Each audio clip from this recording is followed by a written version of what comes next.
La grande peur des Allemands, c'est-à-dire tout à coup l'idée qu'il puisse y avoir une attaque russe très concrète, fait que l'Allemagne s'enhardit comme jamais dans l'histoire. Le chancelier, qui va prendre vraisemblablement ses fonctions le 6 mai ou le 7 mai, Friedrich Merz, qui va beaucoup plus loin que dire on va donner les Taurus. Ça déjà, c'est beaucoup de choses par rapport à Scholz, mais il dit même l'armée ukrainienne doit sortir de la défensive.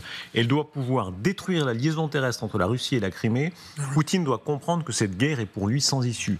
Sont-ils à ce point sous pression de se dire les Russes peuvent attaquer qu'il faut dans ce cas-là être hyper offensif, que ça n'est plus le temps d'être la prudente Allemagne qu'ils ont été pendant des décennies?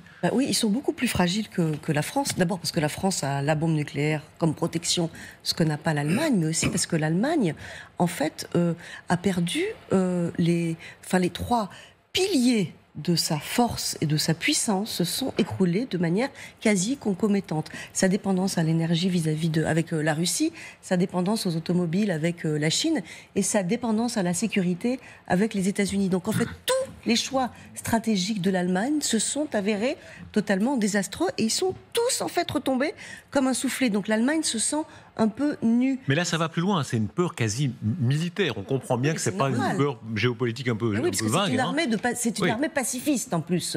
Donc on n'appuie pas sur un bouton du jour au lendemain en disant maintenant il va falloir tirer. Les Taurus initialement, c'était pourquoi les Ukrainiens les voulaient exactement pour ça, parce que c'est les Taurus qui peuvent dégommer le pont de Kiev. Donc l'utilité du Taurus, le général me contredira peut-être, mais je crois pas. Non, je pense que c'est l'engin idéal pour le pont de Kiev. C'est vraiment ça, oui. La crainte d'un front qui se rapproche. Rappelez-vous, quand le président de la République disait entre Lviv et je crois qu'il donnait l'exemple de Strasbourg, et je ne me rappelle pas le chiffre exact, mais il disait il y a 1500 km environ, on disait bon, on exagère un peu. Non. Pour les Allemands, on voit qu'ils ont le sentiment quasi physique que le front se rapproche d'eux.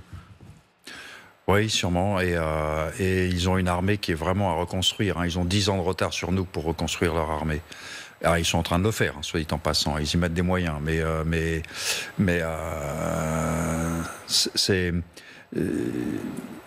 Ils sont en bas de la vague. Ils sont en train de remonter. Ça va prendre un certain temps.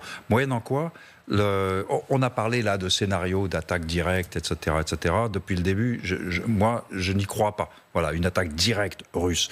Ce que disait Samantha, ça oui, la petite déstabilisation, les Spetsnaz qui s'emparent de bâtiments, c'est comme ça qu'ils avaient commencé dans le Donbass. Quel était le scénario pendant la guerre froide? Parce qu'on y a cru, en tout cas pendant des décennies. Peut-être se trompait-on, mais quand même, je rappelle que pendant des décennies, on a cru à la possibilité d'une attaque directe des Soviétiques. Que si les chars avaient commencé à pénétrer, non pas en Estonie, mais en Allemagne, qu'est-ce qui se passait? Mais là, les scénarios de la guerre froide, et on a retrouvé les plans soviétiques après, et c'était une attaque massive. Donc ils existaient. 1 million d'hommes, des fleuves de chars qui se déversaient sur nous, voilà. Quel était le scénario? Je vous pose la question, la même au fond pour l'Estonie aujourd'hui, c'est-à-dire si une colonne de chars entrait en Allemagne de l'Ouest à l'époque, puisqu'elle était coupée en deux, quel était le scénario? L'OTAN répondait. Enfin, tous ces pays on avait des armées. L'armée allemande de l'époque était une armée très puissante. L'armée Allemagne fédérale. Les Néerlandais, les Belges, les Anglais avaient 60 000 hommes l'équivalent de l'armée anglaise d'aujourd'hui, elle était en Allemagne. Donc on est moins nombreux aussi à l'Ouest aujourd'hui. Oui. Beaucoup moins. On est moins nombreux à l'Est et à l'Ouest. Oui, les Russes sont moins nombreux aussi, et puis ils sont moins puissants. Non, mais moi je pense qu'il y a une détermination que les Russes n'ont pas vu venir. C'est pour ça que Lavrov est en train de nous ressortir le discours sur les nazis. Parce que du fait que le chancelier maintenant a pris la position et a positionné l'Allemagne et sa politique sur un réarmement dans le sens de ce que proposait le président, c'est-à-dire une Europe forte militaire, on est en train de prendre cette position. Et ça, à mon avis, ça les dérange énormément. C'est pas ce qui était prévu. Et du fait que ça les dérange, je pense qu'il faut continuer.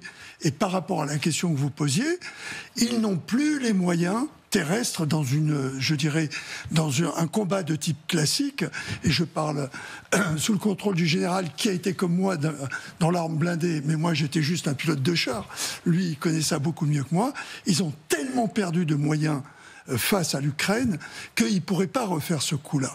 Mais par contre, ce que dit Samantha est beaucoup plus probable, c'est-à-dire une déstabilisation à l'intérieur. Mais je sais qu'en Estonie, dans tous les pays baltes, ils mettent en place justement une espèce de défense civile pour éviter tout cela. Mais il y a un scénario qui fait peur, par contre. C'est, imaginons une défaite de l'Ukraine. Une défaite de l'Ukraine, pas jusque dans le Donbass, mais une défaite de l'Ukraine jusqu'à Lviv. Et que tout le pays passe sous contrôle russe avec un gouvernement fantôme. Eh bien, nous aurons une armée aux portes de l'Europe qui sera l'armée la mieux formée pratiquement dans le monde, qui passera sous contrôle russe. Et bien sûr, beaucoup de ces hommes ukrainiens continueront à se battre comme des partisans, etc. Beaucoup risquent de passer comme ils sont passés dans les territoires qui sont occupés, c'est-à-dire d'être enrôlés de force dans une armée russe, sous peine d'être fusillés, ou bien d'être tellement dégoûtés par l'Occident qui leur a promis monts et merveilles et qui n'a pas livré ce qui avait été promis, qui disait mais finalement on est mieux dans les mains de notre frère slave. Et ça, c'est un vrai danger. Quand vous parlez aujourd'hui aux Polonais, aux Allemands et même aux Baltes qui sont très pro-ukrainiens, c'est une des choses qui leur fait peur.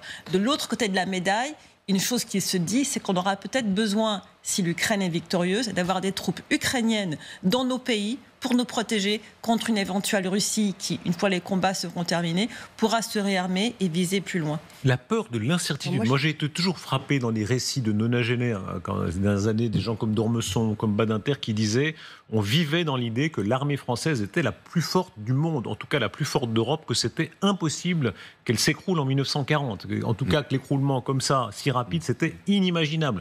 Or, sans offense à vous, général, les généraux de 1940 n'étaient pas plus bêtes que vous.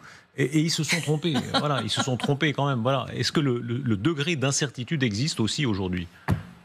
Il y a toujours un degré d'incertitude et d'ailleurs les Ukrainiens l'ont bien montré en février 2022, l'incertitude, on croyait que c'était sans incertitude à l'avantage des Russes et c'est pas ce qui s'est passé. Tout le monde le disait, il n'y avait pas un plateau où vous n'entendiez pas parler du rouleau compresseur russe parce qu'on adore les images imbéciles et le fait que ça y est, c'était plié, que eux, ils se sont battus, ils défendaient leur terrain et c'est ce en quoi je crois et je suis d'accord avec Samantha, il ne faudrait pas que ça bascule de l'autre côté, donc il faut qu'il gagne. Alors moi, j'y crois à défaut pas, de ça, Pardon. Moi, je n'y crois pas, mais alors une seconde. Qu'il bascule. Il faut vraiment aller en Ukraine. Pour les aider, il faut. Non, on est d'accord. C'est impossible. Les Ukrainiens ne peuvent pas se retrouver pour les aider sous le drapeau de l'armée russe. On est d'accord. C'est inconcevable, c'est inimaginable. Et pour les aider, il faut amener les gens à penser que ça pourrait se produire. Ils se battent contre ça. C'est une lutte complètement existentielle. Maintenant, il y a eu tellement de meurtres, tellement d'horreurs. Il y a eu Boutcha. C'est inenvisageable pour moi. Est-ce qu'on va vers une co-belligérance ? Dieu sait si on a abusé ce mot dans le passé, mais quand on voit la situation, c'est-à-dire les Européens abandonnés par les Américains, est-ce que les Européens vont arriver au stade où ils vont se dire peut-être qu'il faut effectivement faire la guerre à côté des Ukrainiens. En tout cas, regardez, lisez la demande ukrainienne à l'ONU. C'est le représentant permanent de l'Ukraine auprès de l'ONU, ancien ambassadeur en Allemagne, Andrei Melnik, qui appelle Friedrich Merz à aller encore plus loin que ce qu'on vient d'entendre, c'est-à-dire à transférer 30% des équipements militaires, aéronautiques et terrestres en service dans la Bundeswehr, donc l'armée allemande, à l'armée ukrainienne. Donc il a fait ses appels dans le journal Die Welt, publié samedi, hier. L'Ukraine qui demande à l'Allemagne « Donnez-nous 30% de vos moyens parce qu'on va faire en fait la guerre ensemble ». On en est là. Mais moi je pense qu'on risque d'y arriver. On risque d'y arriver parce que quel choix avons-nous finalement ? Aujourd'hui, les Ukrainiens défendent l'Europe.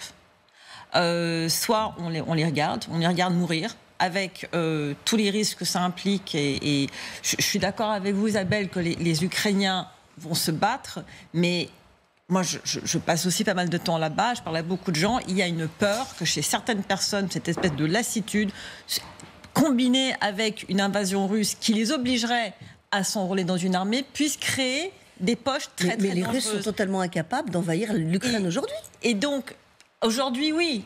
Mais si nous les lâchons, si nous, Européens, les lâchons, là, c'est compliqué. Donc, je crois que l'Europe ne va pas les lâcher parce qu'il n'y a pas le choix. Enfin, l'Europe pour laquelle je crois et l'Europe que je vois qui est en train d'émerger.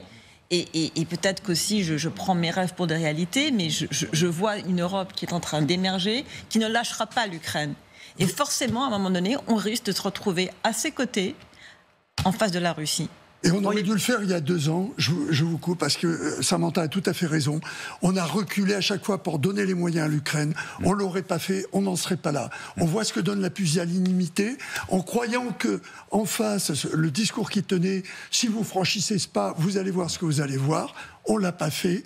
Les Ukrainiens ont tenu. Maintenant, il faut qu'ils puissent tenir. Est-ce qu'on s'approche là de la notion même de guerre préventive? Dieu sait s'il a l'idée à mauvaise presse, mais déjà commencé la guerre. D'affrontement préventif. Est-ce que dans une partie des opinions, certains en Europe disent c'est de la folie, c'est va en guerre, c'est dangereux, etc. Mais les autres leur répondent non. Pour faire pièce à la Russie, il faut peut-être être plus offensif, y compris dans le ciel ukrainien.